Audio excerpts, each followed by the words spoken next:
Salut à tous. Ce soir, nouvelle série si je puis dire, qui va continuer finalement en parallèle de ce qu'on faisait déjà avec Inspiration.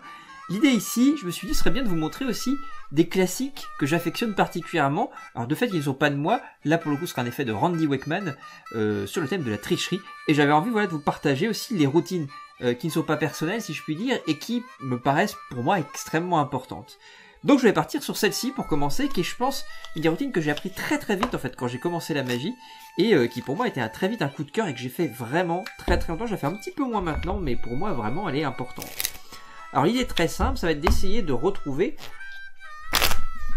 un petit peu si possible, parce que j'ai un peu fait de triche, et avec la tricherie il y a des choses faisables à faire, c'est de retrouver assez aisément des cartes dans le jeu.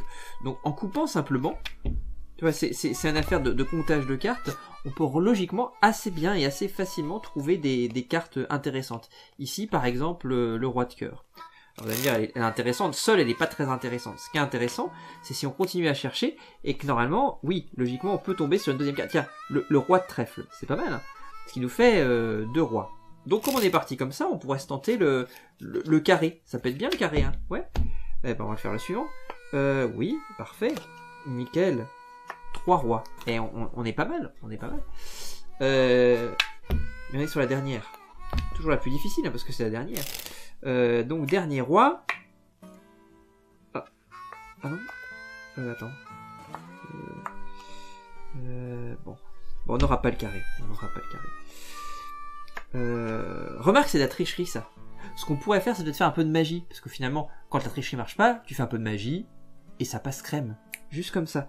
Et instantanément, si on a fait ça avec les 4 rois, on peut très bien faire ça avec les 4 as.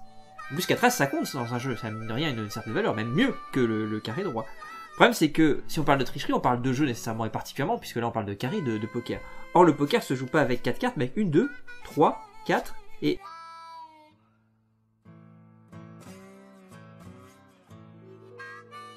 Dame, valet de pique, et le 10 de pique, qui nous fait un royal flush, qui est encore mieux que le carré qui précède. Tu vois, on a fait ça crescendo, on est monté, c'est cool, hein.